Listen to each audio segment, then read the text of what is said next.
Hello, everybody, and welcome in for tonight's episode of the Lions Grid. I'm Kevin Marhine. I'm joined today. Oh, we just lost Jeffrey, but I'm sure he will be back online here in a moment. I'm joined tonight by Jeffrey Raymond and Joseph Wilmon here. Gentlemen, it's good to see you. Unfortunately, this week, unlike the last 4 weeks prior, we don't have a Lions victory to celebrate, but Joe, you with the pick of the Baltimore Ravens, we're all back even now in our pick'em. So good call. Well, I mean, yeah, if I could have made a good call like that in fantasy football and started Lamar Jackson, I started Tua Tagovailoa, and instead of Lamar Jackson, if I would have started him, I would have got the victory. Tough. That's spoiled for choice right there in terms of fantasy quarterbacks. So unfortunately, of course, Tua didn't have a great game against the Eagles, but we'll get to that here in just a moment as we do the Grind the Grid segment. And really, I guess let's segue into it and take a look back at all of the great action that happened back in Week 7 of the NFL. So we'll go ahead, we'll cue up the music, we'll get things going. The music's cued. It's thinking about it. We'll turn the presentation on. And we'll get started before the music plays. That's fine. We don't really need it. But in the Thursday night matchup last week, we had the Jacksonville Jaguars traveling to New Orleans to take on the Saints. The Jags won that game 31-24. Next, we had an NFC South matchup between the Atlanta Falcons and the Tampa Bay Buccaneers. The Falcons getting a win over the Buccaneers 16-13. Then we had a game between two teams who are going the wrong way this season, the Oakland Raiders and the Chicago Bears.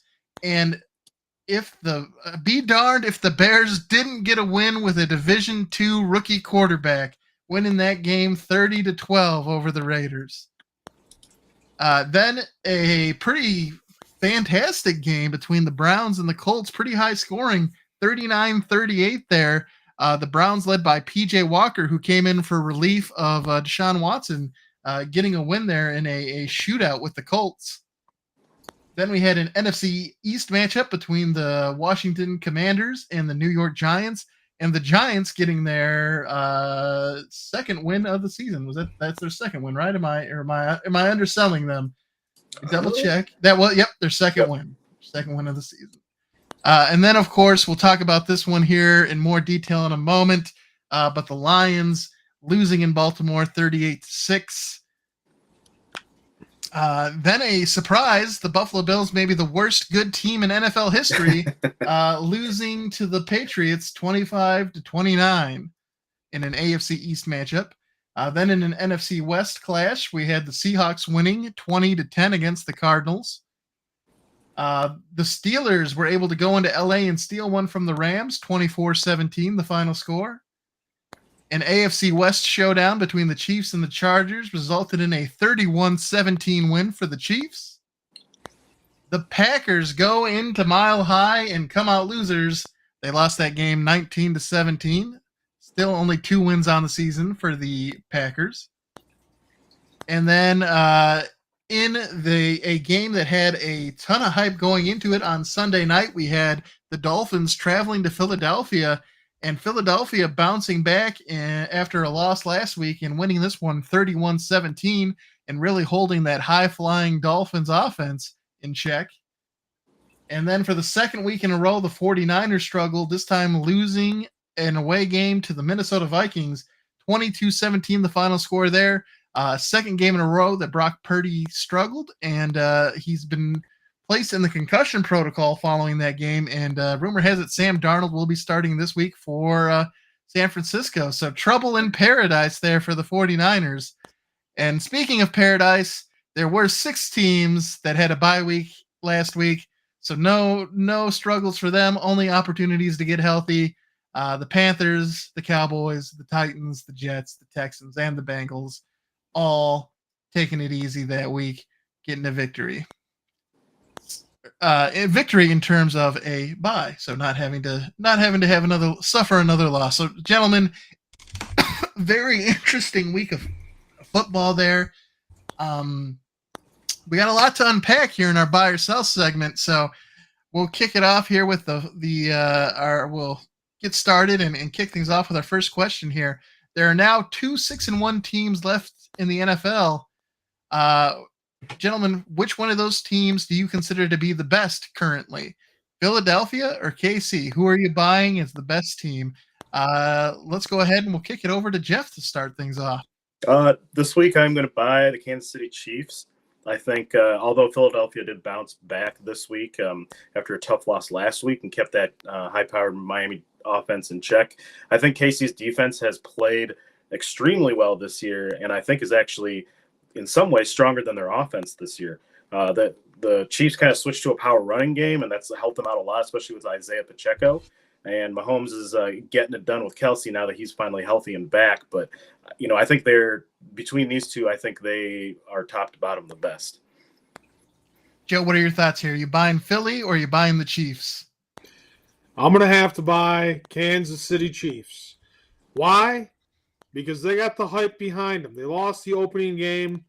Detroit had all the hype going into that game and all the promoted success from last season, and everybody was hyped up about Detroit. Detroit was hyped up about themselves.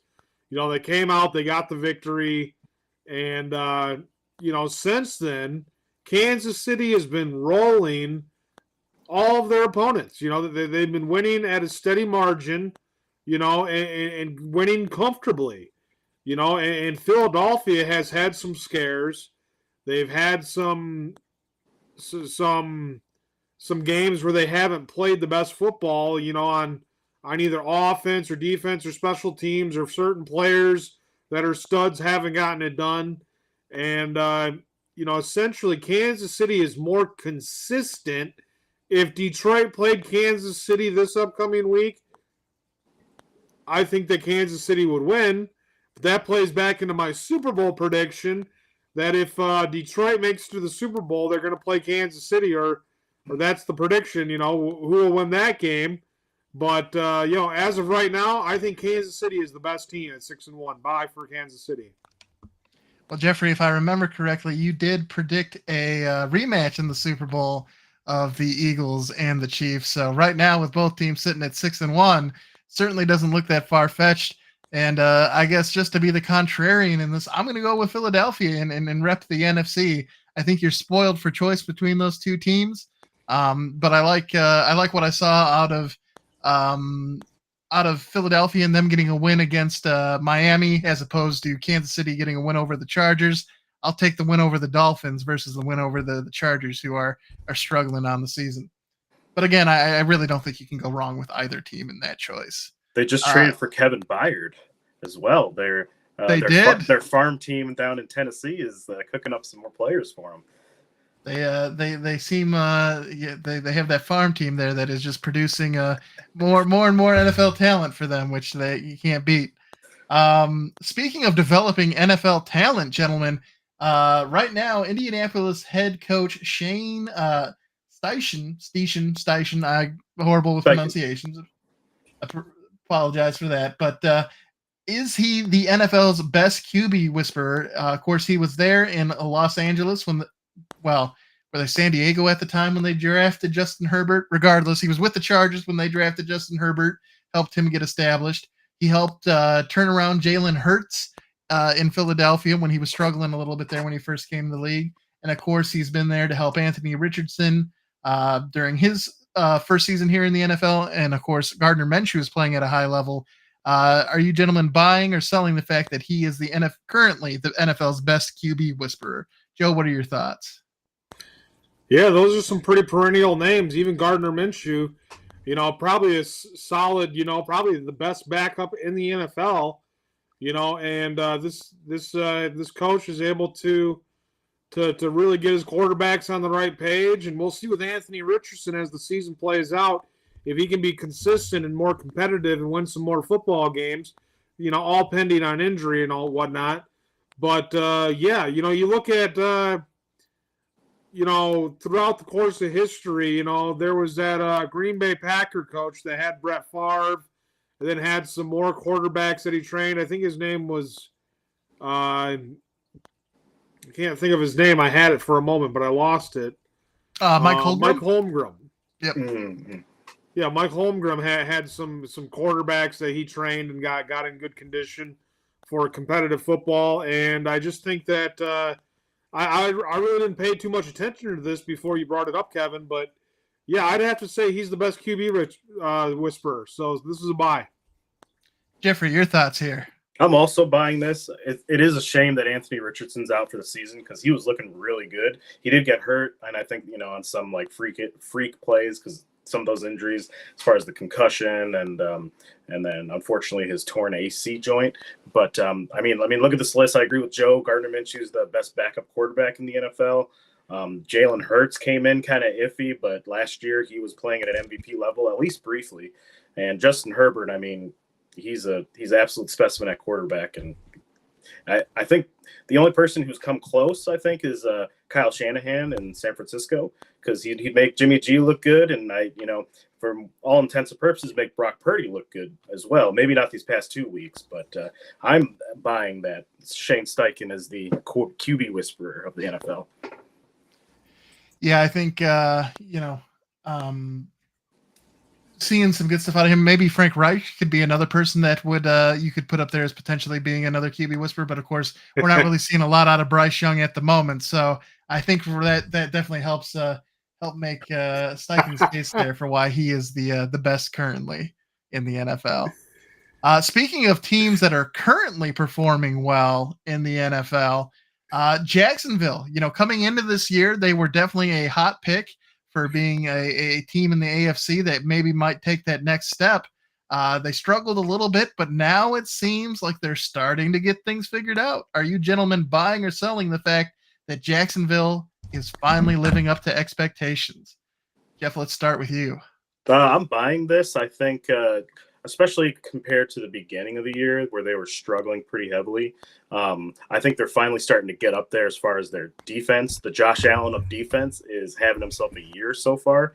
And I think Trevor Lawrence is starting to get some chemistry with some of these receivers. The only thing I'd like to see more out of is Calvin Ridley. He's either there or he's a ghost on that offense. I think once he and quarterback are dialed in, they're going to be a dark horse for a deep run here in the AFC. My fantasy football team would definitely appreciate some consistency out of Calvin Ridley. Joe, what are your thoughts here? Are you buying or selling the Jaguars? I'm going to have to buy the Jaguars. Listen to this. I sent this to you earlier this week, Kevin. My top 5 teams in the NFC and my top 5 teams in the AFC. In the NFC, it goes as this: Eagles, San Francisco, Dallas, Seattle, Lions. In the AFC, Kansas City, Baltimore, Miami, Jacksonville, Cleveland. So when we look at the top 5 of each conference, they're right there in the mix of teams that could win the Super Bowl this year. Yeah, absolutely. And they are on a 4-game winning streak, which outside of the Kansas City Chiefs is definitely one of the hottest streaks that's currently going. So, definitely we've seen them turn it around, and it's exciting to see. It's going to be exciting to see exactly how high the Jaguars can climb. Speaking of climbing high, Justin Jefferson was out this week, so it opened up an opportunity for Addison to step up there, their young rookie out of USC. Minnesota, no stranger to QB or to receiver combos that light up scoreboards. Do you think that are you guys going to buy or sell that Jefferson and Addison are the best wide receiver combo in Minnesota since Carter and Moss? I know it's a little early for that, but we like to live spicy here in the buy or sell segment. So, Joe, what do you think? Do you think Jefferson and Addison are the best wide receiver duo Minnesota's seen? I really haven't seen too much of Addison play, so I wouldn't know, his production level. I'm really unfamiliar with Addison as far as what he's been able to do in the games. And, with Jefferson, yes, Justin Jefferson's one of the best wide receivers, if not the best wide receiver in the NFL. He's had some drops, but overall, I think that he's one of the best wide receivers, top 3 at least. And, I don't know, because Adam Thielen was really good. He's really good with Carolina right now. Mm-hmm. I think that tandem of Thielen and Jefferson is a little bit underrated. So I would have to sell this, and I'm sure that that's not the only, wide receiver trio that or doubles that that they've had. So I don't know. I'd have to sell. You bring up a good point there, Joe. I think there's a couple. There's the Jefferson and Thielen combo, and also the Thielen and Diggs combo that certainly are there for competition.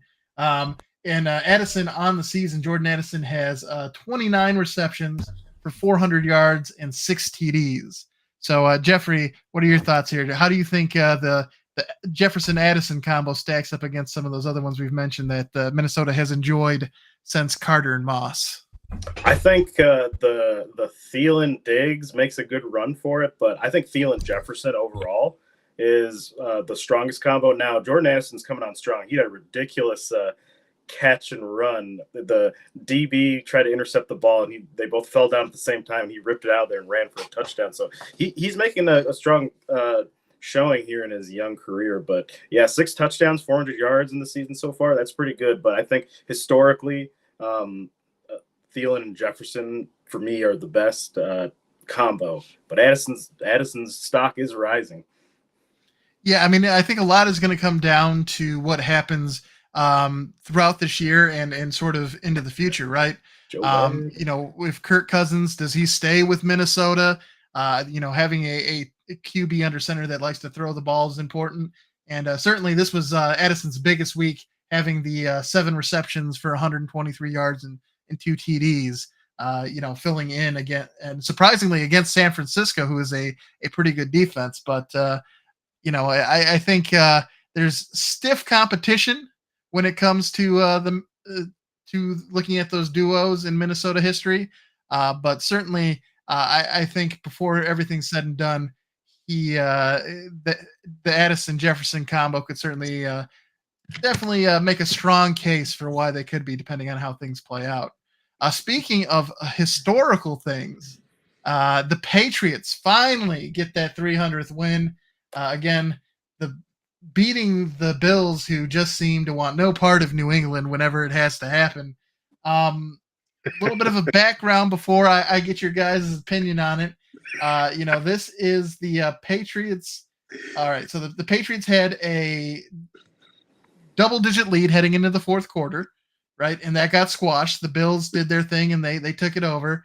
But Mac Jones, who has been awful on the season, somehow found a way to bring the Patriots back.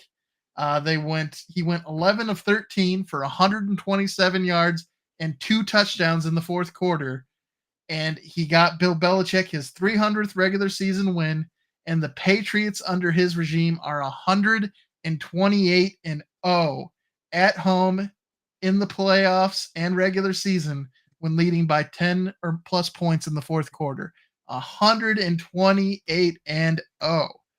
So, are you gentlemen buying or selling the fact that the Patriots under Bill Belichick are the best home team in NFL history?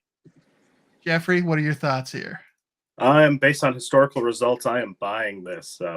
20-year dynasty, 6 Super Bowls. I mean, a lot of those Super Bowls had to go through New England, and the 300th win is ridiculous. The 128-0 is pretty ridiculous. No one comes back on this team in the fourth quarter. That's nuts. But also, shout out to Nick Thompson and Joe Webb, the football god. We forgot about Joe Webb. Oh, Joe Webb. When considering Minnesota greats, you always have to consider Joe Webb. Joe, what are your thoughts here? You think the Patriots with Belichick are the best home team ever? Yeah, 128 and to nothing as far as win-loss, fourth quarter. Bill Belichick gets his 300th win. He's got at least 2 wins on the season now. We were all talking earlier in the season about, they could be the worst team in the NFL this year. And it's like, you know what? Belichick, I said it. A Belichick coach team is not the worst team in the NFL. And they certainly fought back against a Buffalo team that's not living up to expectations this year. And, if they can be beat by the Patriots, who's not having a good season, then maybe it just goes to show that the Patriots are not as bad as we thought they were. Yeah, I'm not sure if that. For me, I think it's probably more so. I'm putting it through that Belichick is just that good of a coach that in this situation he was able to rally the troops and they were able to overcome the adversity. I still think that this particular brand of the Patriots that we see out on the field is probably one of the worst teams that they've had during his time there. And I still hope that maybe this is the season that gets Belichick to sort of gracefully step down and preserve some of these records that he has, because again, 128-0 is impressive. That's one hell of a record. And I'd hate to see things like that get tarnished just because he doesn't want to let things go. Like he doesn't want to move on. And clearly I think, we've seen signs that the times are changing and he isn't willing to change with them. So, I'm glad that the Patriots were able to get this win for him.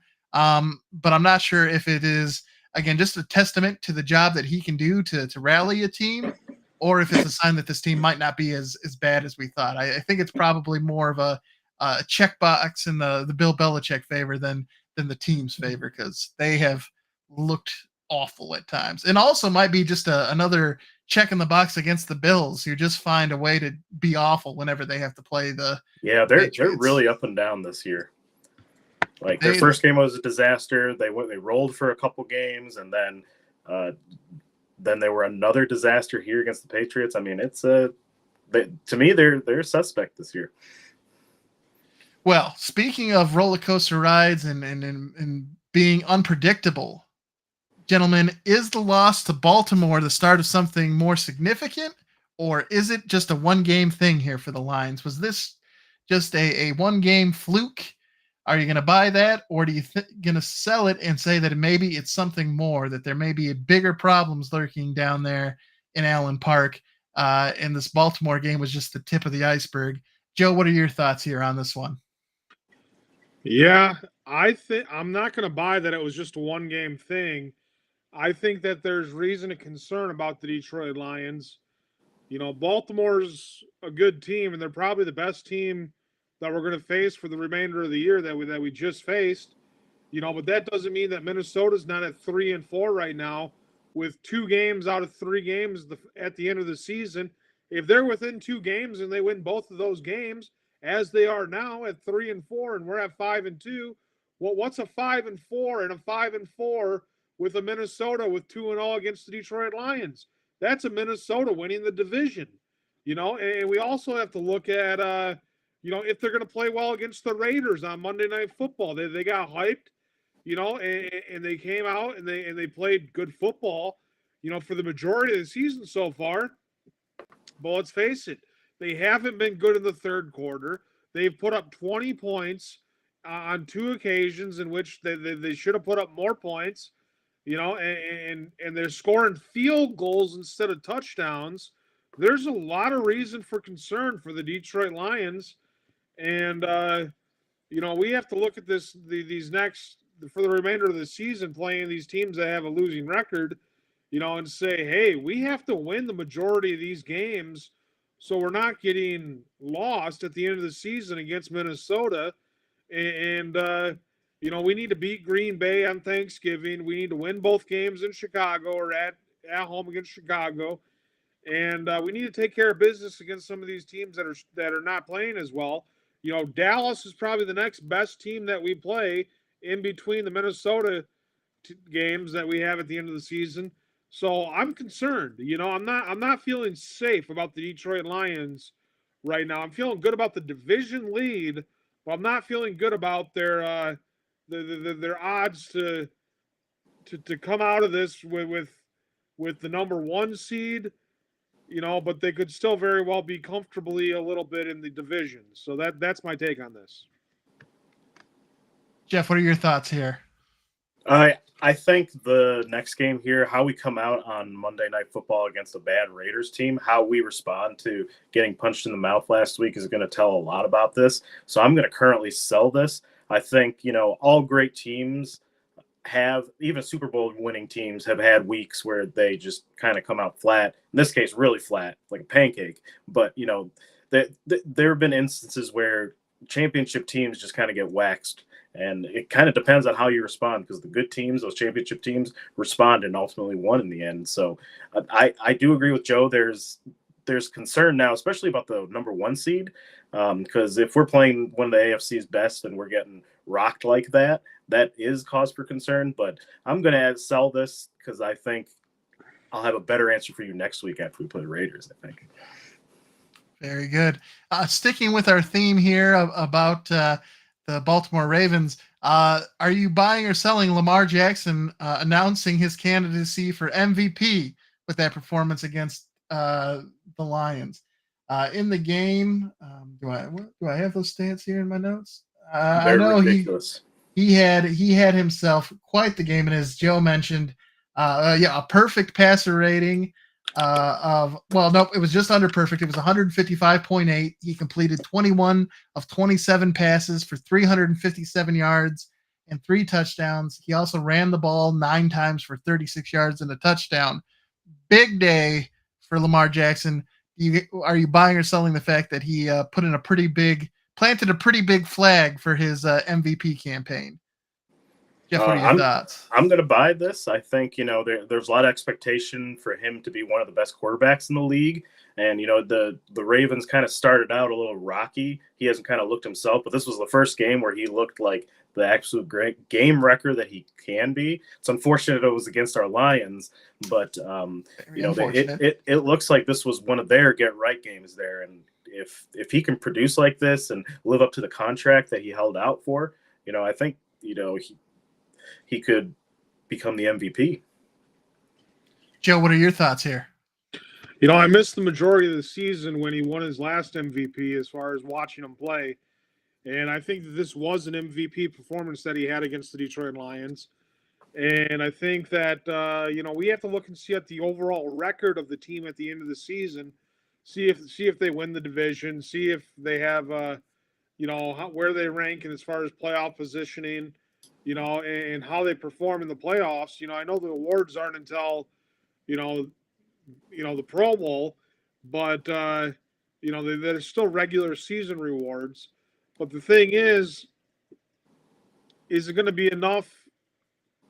And I think that I'm going to have to buy this because I think he's that good. He's mobile, throwing. He's got a good team around him, I'm happy that he's playing well, and he's on my fantasy football team. So I think this is a buy for me that he could possibly win it.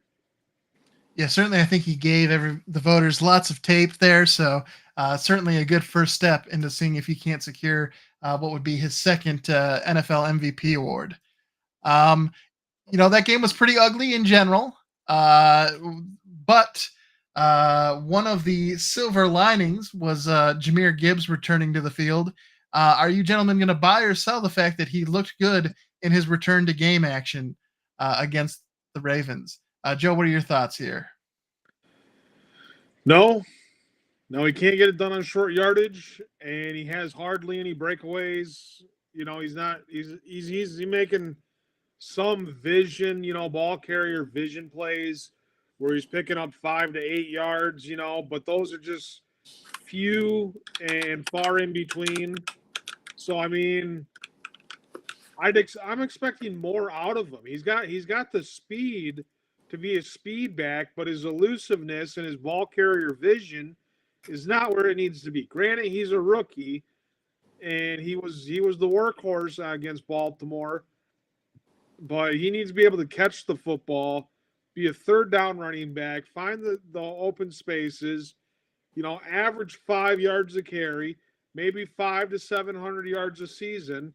If we can get Montgomery with 1,000 yards every season and 8 touchdowns, then we'll have, something to talk about as far as ground and pound and, air it out, balanced offense. That's a threat to beat you by air or by ground. If we start out, throwing the football, get ahead a few scores, we should be able to run the football for the rest of the football game and win the football game. We've done that sometimes this season, but the question is Jahmyr Gibbs, looking like good as I wanted him to be so far?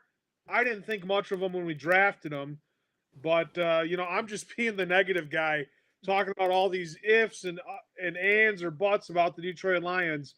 But to me, it's a prove it season. You have the hype, you have the talent. This is a prove it season, and if they can't do it this season, what's to make us ever get excited about them again? Yeah, but Jeffrey, before I turn it over for your opinion here, we had Edward chiming in back about the Lamar Jackson MVP candidacy. He's going to sell that one. It says he's had a rough season and start to the season and doesn't know if he can sustain that type of performance throughout the year. But certainly a great game and a bad Lions loss. So it'll definitely be interesting. Jeffrey, how are you feeling about Jahmyr Gibbs and his return to action last week? I will say he was our only bright spot in that game as far as productivity.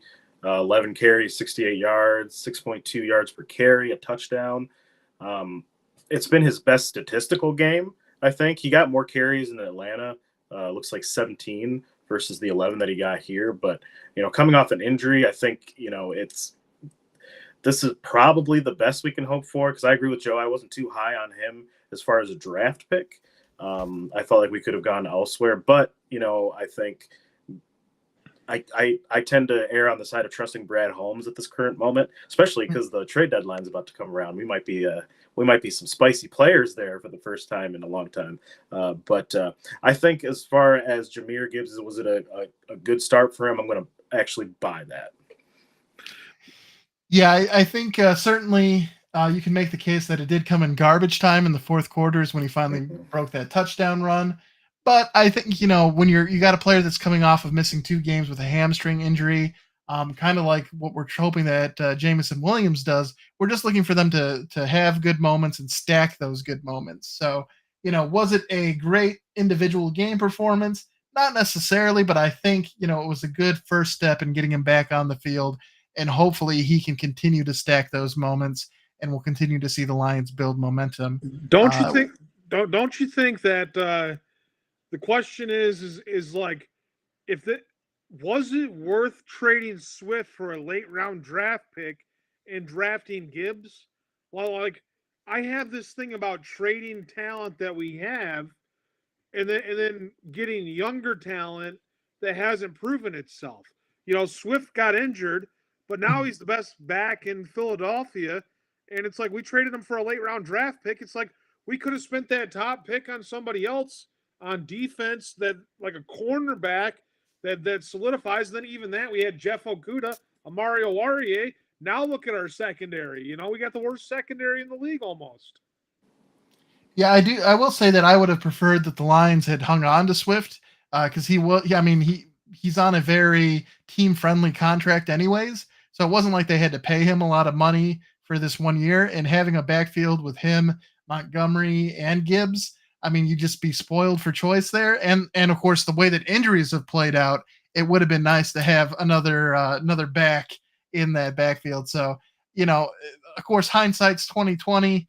But I think I definitely I'm there with you. Getting rid of Swift to me doesn't make a whole lot of sense. And we have Edward here agreeing in here, selling on Gibbs, and it's we also have his earlier comment here agreeing and leaning more with Joe here. The whole team not looking good at all in that Baltimore game, and of course we'll talk about that some more here in just a moment when we do our sort of recap, look back at the game. Just a couple more items here, gentlemen, before we move on. I think one thing that we saw the Ravens do in this game was really put pressure on Jared Goff. So are you gentlemen buying or selling that the Lions' biggest Achilles heel right now, and the best way to beat them is to put pressure on our QB there? Jeffrey, what are your thoughts? Absolutely. Right now, I'm going to buy this. Jared Goff will pick you apart if you give him time in a clean pocket. We saw that in LA. We saw that here when our line is playing well, but our line got absolutely dominated by the Ravens' defensive line. Now, I think the defensive line for the Ravens are a pretty elite group, but we're supposed to be an elite offensive line, one of the best offensive lines in the league, and we gave Goff absolutely no time. Like, people were in the backfield, like, almost every play. But, you know, in the games that he did have a clean pocket, I mean, he was putting up stats and even getting some MVP nods from some people. But last week, he definitely crashed down to earth. But, you know, I think we need to really make sure our line play is good in these next coming games and keep Goff off the floor. You know, that's a great point. I think our offensive line is definitely one of the best in the NFL. They've been playing exceptionally well. And this game against Baltimore, I don't know if that's something that every team can reproduce because of how good our offensive line is. So I think that may speak into favor of how good that Baltimore defense is. The fact that they were able to, make our offensive line look average and get after Jared Goff. Joe, what are your thoughts here? You know, Jared Goff is a game manager. He's not going to win the football game alone. He's not going to come back from major deficit in the fourth quarter. You know, putting pressure on Jared Goff is the way to beat the Lions. Agreed. His passer rating is atrocious with pressure on him. When we had Stafford could evade pressure. We had a decent starting football line, offensive line with Stafford for the majority of his years. But even when there was pressure on him, he could still make plays. He could scramble around in the backfield and throw the ball downfield. You know, Jared Goff is more of a pocket passer, and if you disrupt his rhythm, that's what this is about, is rhythm. You know, you take away his rhythm, you know, how's he going to complete passes? Wide receivers aren't getting open. We don't have the best wide receivers in the league. Amon-Ra St. Brown could be a top 5 wide receiver in the league, you know, but Josh Reynolds is solid, you know, but other than that, Marvin Jones hasn't showed up. So it's like, who's going to bail him out? You know, Sam Laporta? Yeah, I agree. He's good, you know, but, I'm just frustrated with the level of putting the game on your shoulders and being a captain of this football team and winning a meaningful football game without having a high level of support from all cast of characters. Granted, this is a football team, and you play as a team to win the championship. So it's like that's what I got to lean on. I'm buying that. The best way to beat Goff is putting pressure on him. And then we have here from Edward again, agreeing with you, Jeff, all day, and sort of echoing to what you were saying there, Joe. You know, him not having the ability to scramble and escape anyone, putting that pressure on him is definitely the way to make the Lions' offense look less than special. So with that in mind, gentlemen, and Joe, I think I kind of know where you're leaning on this based off of some of your previous answers. Who are you gentlemen buying as the Lions' biggest threat in the NFC North? Joe, let's start with you and see. Let's see. I'm predicting you're going to say Minnesota, so let's see if that is indeed the case. Yeah, Minnesota, Green Bay, Chicago, in that order. Jeffrey, what are your thoughts? I absolutely agree. Minnesota has been coming on these past couple of weeks. Kirk Cousins is balling out. Got that big top 10 chain put on him after that primetime performance. I think they're going to be pretty spicy, at least in the wild card hunt. But that unfortunately puts them in our path, and we have to beat them twice, I think, for us to get the North here. It will be interesting to see how things play out in the long run in the season. And Edward maybe has the solution to deal with that pressure on the blitz. If they're going to send him, he says, let the speedster fly and throw it deep because they're teeing off on that short game. And then, the refs. Oh, I like it. Agree with everyone. Still think we should take the division all day. Yeah, I think that should still be the Lions division, but it'll definitely be interesting to see. Right now, they are the number 2 seed magically in the NFC in general, so it'll be interesting to see. I think we're all still feeling pretty comfortable about an NFC North victory, but what does that mean in the larger NFC? That'll be interesting to see how things play out, and sort of leaning towards that. Are you gentlemen buying or selling the fact that the Lions are still a top 10 team after that loss to Baltimore? There are currently 11 teams in the league that have a 4 or 2 better. The Lions are one of those 11 teams. So from a from a win-loss perspective, they certainly seem like a top 10 team. But did that game against Baltimore change your feelings at all about the team? Jeffrey, what are your thoughts? I believe they're a top 10 team on the list of 11 teams. You got KC, Miami, Baltimore, Pittsburgh, Cleveland, Jacksonville, Philadelphia, Dallas, San Francisco, Seattle, and ourselves, of course. I think Pittsburgh kind of scares me a little bit as far as their inconsistency to put them in the top 10. Not scare us as if we're playing us, although they have very spicy defense there. I think Cleveland, they don't really have their offense figured out. I mean, they have an elite defense, but they need to put up some points here to be able to compete and be a top 10 team, I believe. So I think we're at least a top 10 team, and I think we're still one of the better teams in the NFL. Joe, what are your thoughts? They are a top 10 football team. If I had to rank them right now, according to the NFL, of the top 10 football teams where they rank, I'd say they're the 6th, 7th, or 8th in power rankings. Yeah, I think we saw across the board with the power rankings something similar there where the Lions were up towards the top and they dropped to right around that range. And Edward here, he's going to buy. He's balling this loss up and throwing it in the trash and not going to overreact after a single loss, which I appreciate that. I think, there's still – I think still definitely top 10, but it is kind of interesting to see, with those 11 teams and 3 of them being in the AFC North, it's going to be interesting to see how that division plays out in particular because, of course, Baltimore and Pittsburgh are known for having spicy games. Cleveland keeps winning because that defense is really good, but P.J. Walker keeps having to come in to play for Deshaun Watson, and that's kind of, in a weird situation there, but I think definitely the Lions are one of the best teams in the NFC. But I think one thing that's becoming clear as the season goes on is that the AFC may be better than the NFC. So, I'm not sure where that line sort of splits where is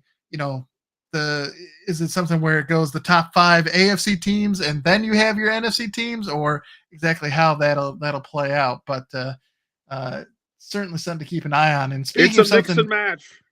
Absolutely. Yeah. And something that we keep our eyes on is the hot butts in the league. And really, things stayed pretty much the same this week in terms of coaches that are on the hot seat. But there is one new addition to our hot butts. Of course, we still have Matt Eberflus. We still have Kevin O'Connell. Although if Kevin O'Connell and this Vikings team keeps winning, he may easily get himself off this list. Josh McDaniels, and hopefully after a Lions victory on Monday night, it will continue to keep him here. Riverboat Ron keeps chugging along. Brian Dabble still here. Vance Joseph, they did beat the Packers, so who knows? Brandon Staley, it's not looking good, and rumor. I thought he had started to save himself a little bit, but it sounds like things in Los Angeles are starting to get a little ugly for him in that Chargers locker room.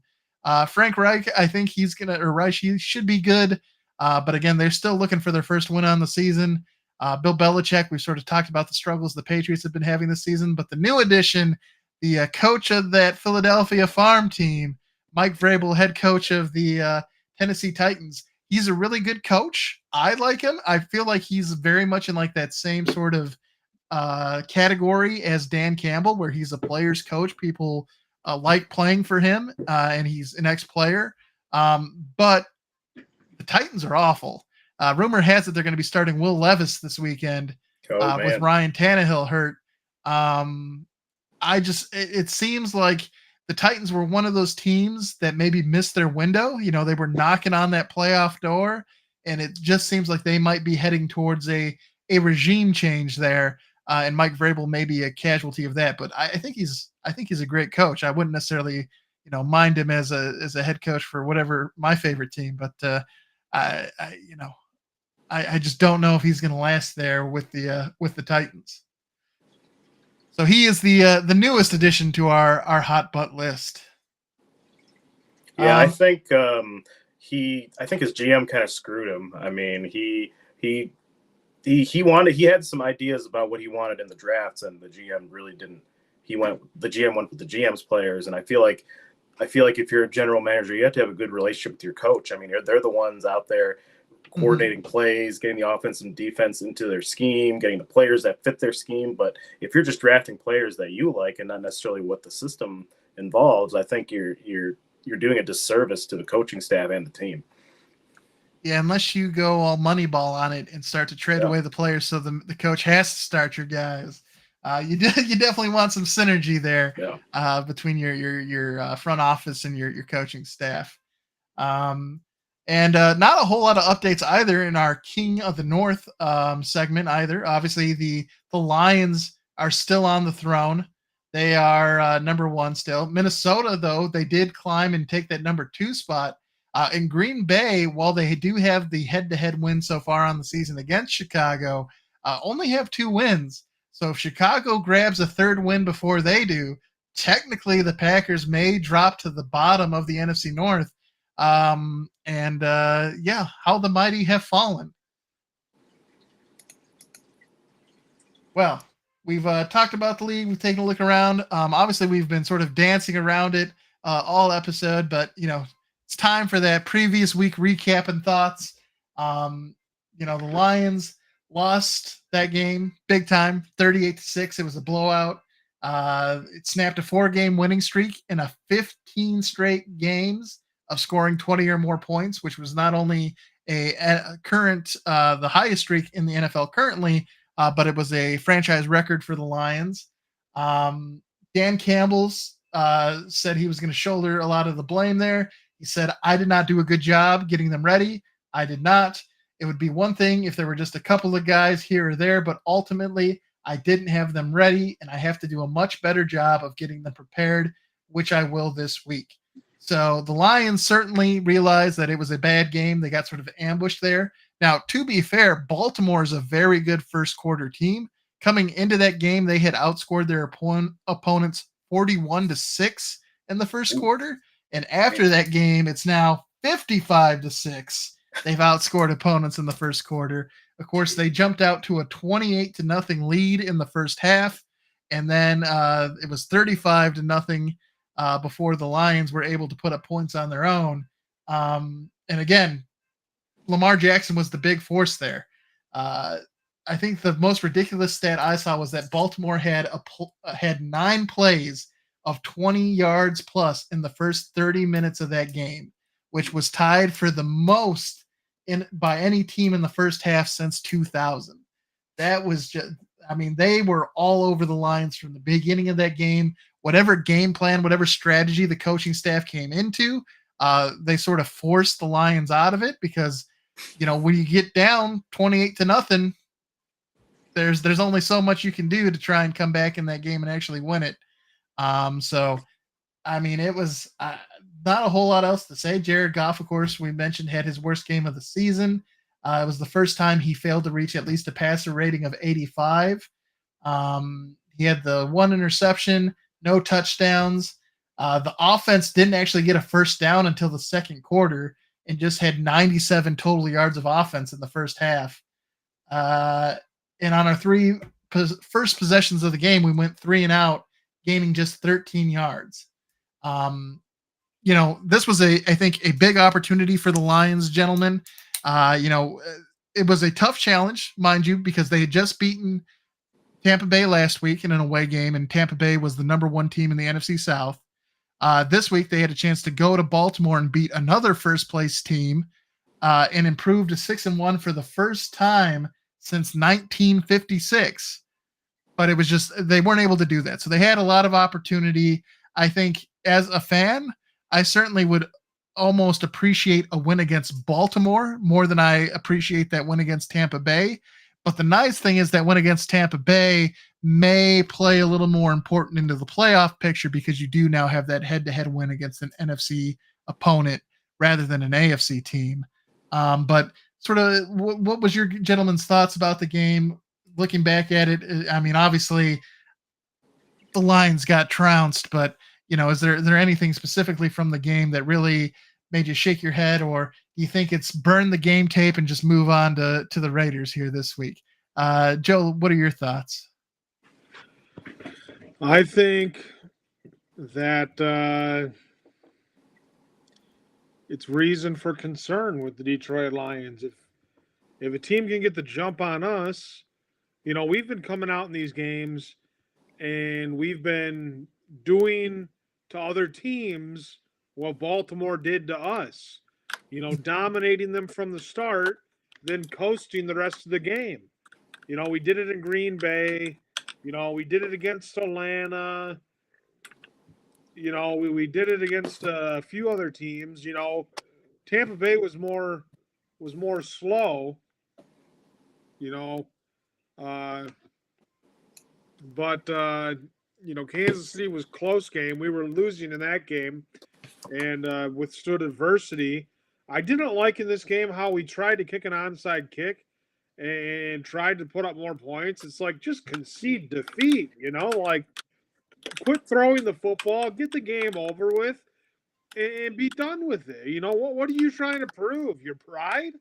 And it frustrates me that when teams do that and they don't just, concede. It's like not going down without a fight, but the game was clearly over.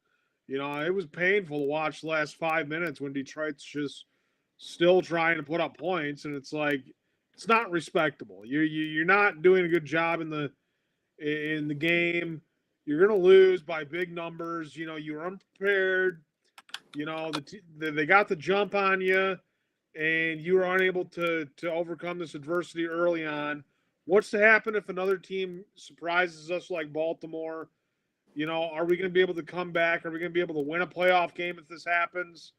It's just concerning because, we just got beat so bad. It's like, if we can get beat that bad, who else can beat us up that bad? That's the question. Yeah, great point there.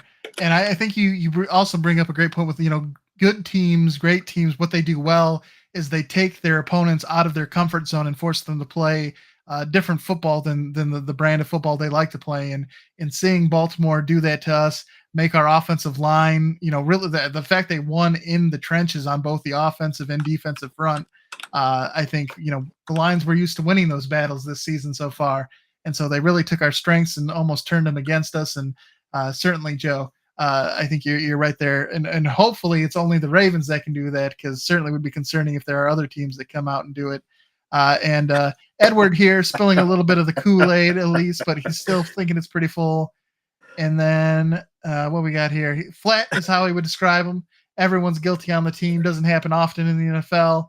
Looking forward to and not thinking about this game again. Never happened. The Lions should do the same. And then that was some sugar-free Kool-Aid. Monday night at home is a great get right game. Crowd energy. We'll preview that here in just a moment, Jeffrey. But any last-minute thoughts about that game against the Ravens before we move on and look forward? Yeah, we got absolutely pantsed by them. I agree that this is one of those, let's burn the tapes. We were not prepared at all. All three phases of the game sucked. There is cause for concern, yes, but I'll still hold to my point I made earlier that I think how we respond in this Raiders game is really going to kind of be the litmus test now to see what we can do when we have some adversity. Absolutely. And, it's funny you should mention all three phases sucking, because as we move to our Champ and Chump segment here, I'm not going to place the blame on all three segments or all three, all three units of the team, because my champ this week is actually going to be Jack Fox. The Lions last season spent all that money, did that big contract to lock him up, and he punted 4 times in that game for 184 yards, with his long being a 61-yarder, and 2 of those pinned the Ravens inside the 20-yard line. Now, did great, and usually under those circumstances, you'd hope that the defense and the offense could capitalize on flipping that field position. It didn't happen because Baltimore beat down both our offense and our defense. But he did rather well in that game. And through his first 200 career punts, he's averaged 48.6 yards gross and 42.8 net yards per punt. And both of those rank as the highest and the second highest totals in NFL history. So right now he's punting like one of the best punters that's ever played the game. And so Jack Fox, a little bit of a shout out to him. And then my chumps are both the Lions offense and defense, because when you have a punter who's trying to help you win the field position game like that and you can't take advantage of it, you deserve to be called out. So, Jeff, who do you got as your champ and chump this week? My champ is Lamar Jackson. He actually came out and destroyed us out there. Looked like he was playing Madden on rookie out there against us. He's making his MVP case. This is his I'm back game after a few weeks of struggling. His get right game, Baltimore's get right game. I think they're going good places in the AFC. My chump of the week is Connor Stallions, the embattled U of M football assistant who is the center of the sign stealing situation that's going on. Apparently, he had a 600-page manifesto that contained his 15-year plan to become the University of Michigan head coach, and all of that involved spying on other teams to make himself look good to rise through the ranks. Now, there's a lot of wacky and wild stories coming out of this. I hope the manifesto gets released because I want to read that. But he is my chump for absolutely embarrassing that school, and there's going to be some punishments coming, I think. Joe, who's your champ and who's your chump this week? It's a QB matchup between Jared Goff and Lamar Jackson. Lamar Jackson is the champ, and the chump is Jared Goff. Very good. And let's see here. We have Edward chiming in.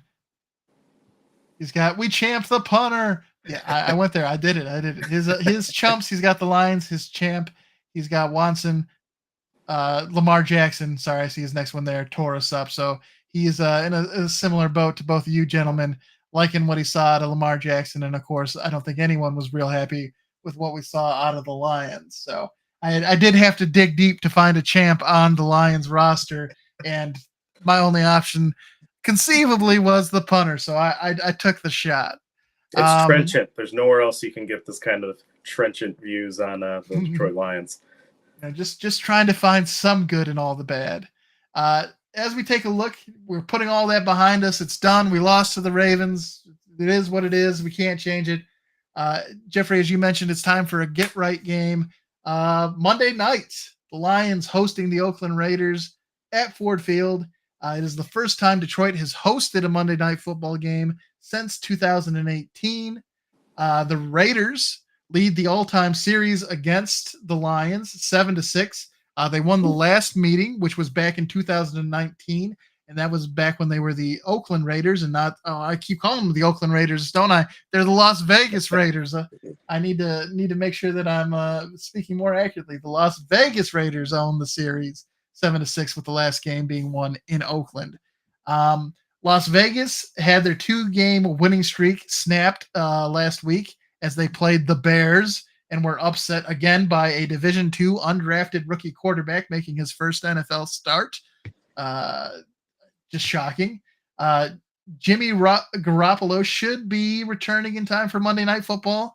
Definitely something to keep an eye on, because Brian Hoyer did get the start for him in that game against the Bears. Looked awful, got benched, and their rookie quarterback, is it Andy O'Connell or Andy's? I forget what his name is. Aiden O'Connell. He came in and actually looked much better than the veteran Brian Hoyer did. So if Garoppolo can't go, I think they should look to him.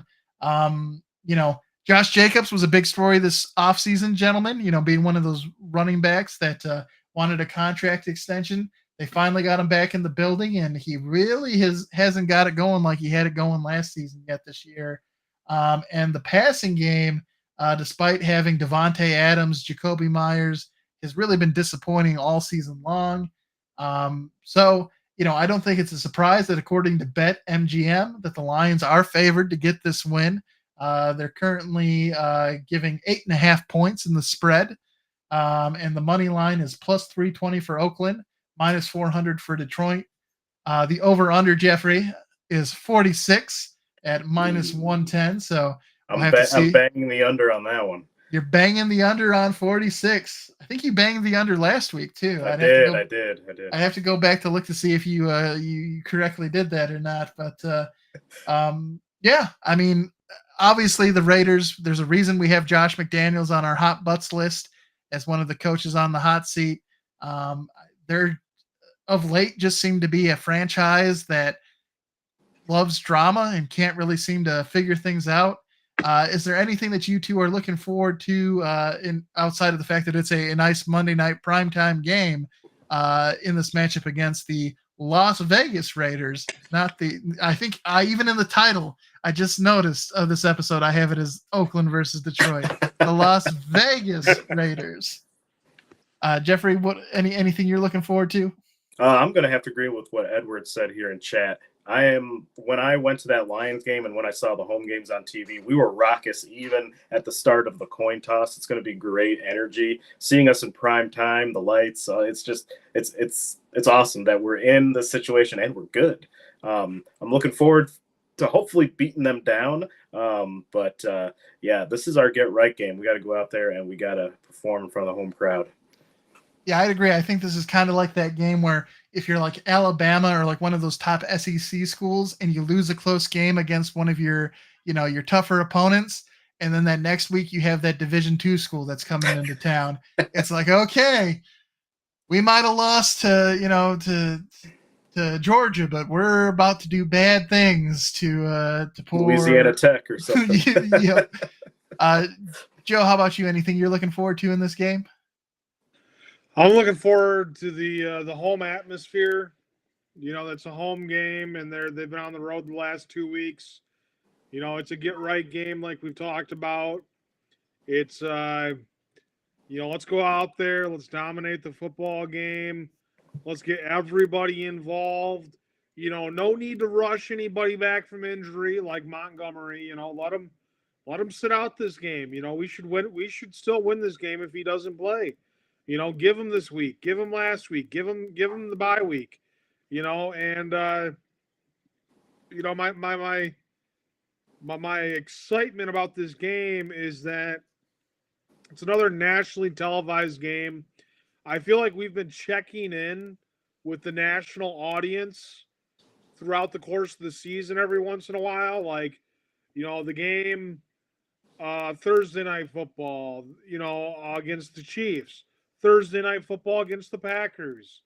The America's game of the week against the Buccaneers. Now Monday night football, So it's like and we have the Thanksgiving Day coming up. Mm-hmm. We have another primetime game on a Saturday evening against on ESPN or something. So we're checking in with the national audience as far as what Detroit's up to this season.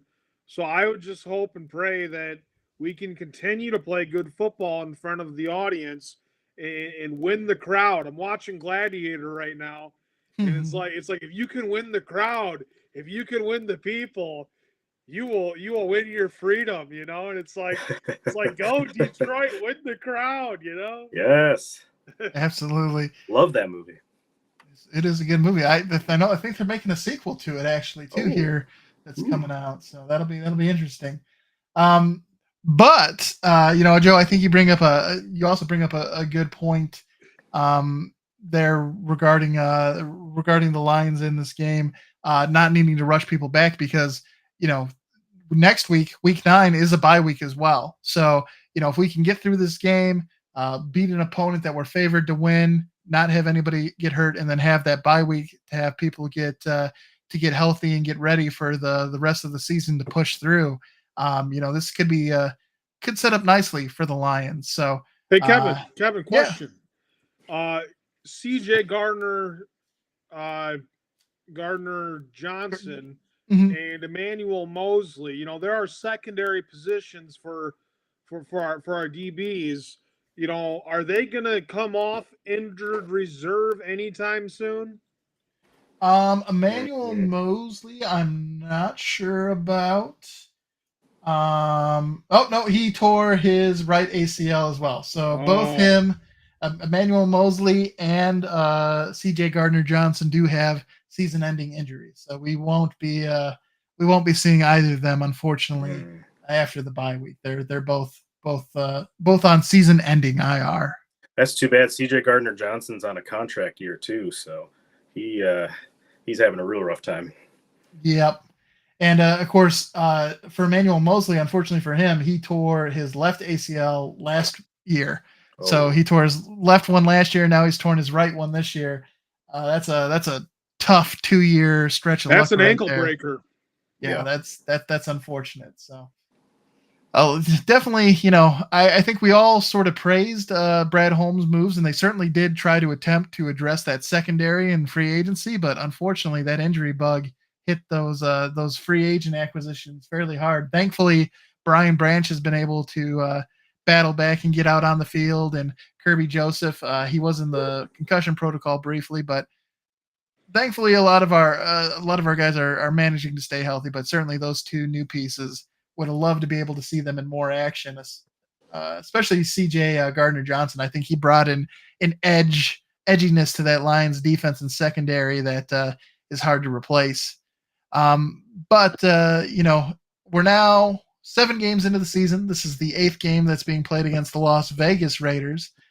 So far in Pick'em, we are now tied at 5-2, everyone across the board, because Joe selected the Ravens last week, and me and Jeffrey were still sipping that Kool-Aid and went with the Lions. So we're all tied. There's a chance here potentially for someone to jump out and grab the lead. So, gentlemen, time to lock in your picks for Monday night. Are you going with Las Vegas or are you going with Detroit? Joe, who do you got? I'm going with Detroit. It's a questionable game. I'm worried about it. But I expect them to win this football game. I hope they win this football game. I think they're going to win this football game. So, Detroit. Jeffrey, your thoughts? I'm going with the Lions again. This is a bad Raiders team that trotted out Brian Hoyer last week. Josh McDaniels is I think he might be on his way out this season. But I think we come out here, get right here, and destroy this team. I'm going with the Lions. This destroy may be a little heavy-handed. I don't know if I'm willing to commit to destroying them, but I do think Detroit gets the win in this game. To your point, Jeffrey, I think they are a bad Las Vegas Raiders team, and I don't think that even if Jimmy Garoppolo plays, I'm sure he's still there's gonna be a little bit of a rust or a little bit of a tenderness there that hopefully the Lions pass rush can exploit after not getting a whole lot done last week against Lamar Jackson and the Baltimore Ravens. So, I think Detroit gets the win, but we'll have to see about that destroying them prediction there.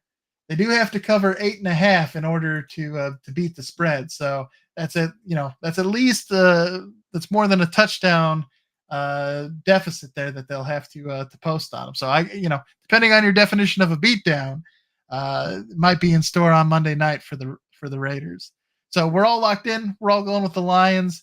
Regardless of the outcome of this game, we'll all be even in pick'em, but hopefully we'll all improve to 6-2, and so will the Lions as we head into Week 9 and the bye week. I want to thank everybody for tuning in. It means a lot to have you here every Thursday night at 7:30 for the Lions Grid. Of course, we're coming live to you on YouTube, Facebook, Twitch, and Twitter. So whichever one of those profiles or platforms is your favorite, make sure you go ahead and like and subscribe to the Lions Grid profile, and you'll be always kept up to date whenever we go live. And again, we go live Thursdays at 7:30 p.m. Eastern time. So we will be back next week. It'll probably be a little bit shorter of an episode because obviously the Lions are on a bye, so there won't be any game to preview. So we'll be able to move things quickly, but we'll certainly discuss about what happened to the Lions on Monday night against the Raiders, and hopefully we'll be able to celebrate another Lions victory. Forward down the field for a team that will not yield. Down the field we gain a Lions victory. Go Lions! Woo! Go Lions! Thanks for tuning in, everybody. We'll catch you during the next episode.